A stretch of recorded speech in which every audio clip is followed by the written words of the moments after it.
Polisi sebut kasus anak diperkosa oleh 11 pria sebagai persetubuhan di bawah umur. Ini penjelasan pakar hukum. Kasus pemerkosaan anak 16 tahun berinisial RO oleh 11 pria dewasa di Kadipaten Parigi Montong, Sulawesi Tengah memasuki babak baru. Pihak kepolisian daerah Sulawesi Tengah menyatakan kejadian ini sebagai kasus persetubuhan di bawah umur, bukan pemerkosaan.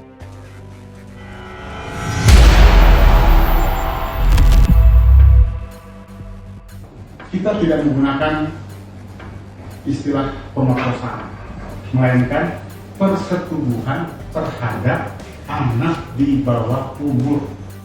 Ini bukan kasus pemerkosaan, tetapi kasus persetubuhan anak di bawah umur, kata Kapolda Sulteng Irjen Pol Agus Nugroho dikutip dari kompas.com, Kamis tanggal 1 bulan 6 2023. Agus menjelaskan tindakan ini disebut sebagai persetubuhan anak di bawah umur karena para tersangka tidak melakukannya secara paksa melainkan dengan bujuk rayuan dan iming-iming. Tindakan para tersangka dilakukan sendiri-sendiri, tidak secara paksa melainkan ada bujuk rayuan dan iming-iming bahkan dijanjikan menikah, jelas Agus. Berdasarkan KUHP, benarkah kasus ini merupakan persetubuhan anak di bawah umur dan bukan pemerkosaan? Ini penjelasan pakar hukum.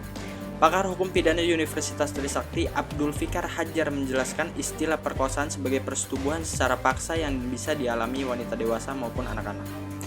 Perkosaan itu persetubuhan yang dilakukan secara paksa dan biasanya mengandung unsur kekerasan. Jelasnya pada kompas.com Kamis tanggal 1 bulan 6 2023. Menurut dia, unsur pemaksaan dalam pemerkosaan bisa terjadi berupa perkataan verbal atau memaksa dengan perbuatan langsung. Fikar menilai rayuan dan iming-iming yang ditawarkan pelaku kepada korban sebagai bagian dari paksaan halus secara ekonomis. Dalam kasus ini, ia melihat unsur paksaan dalam kasus pemerkosaan dapat terletak pada hubungan antara orang dewasa dan anak-anak. Contohnya, secara psikologis, ekonomis, dan jenjang jabatan dalam satu organisasi. Jadi selama ada pola relasi yang tidak seimbang, maka di situ terhimpit unsur paksaan, minimal secara psikologis, jelasnya. Ia menegaskan pasal pemerkosaan anak di bawah umur seharusnya bisa diterapkan karena rayuan dan iming-iming, termasuk bentuk paksaan psikologis, terutama pada korban yang belum dewasa.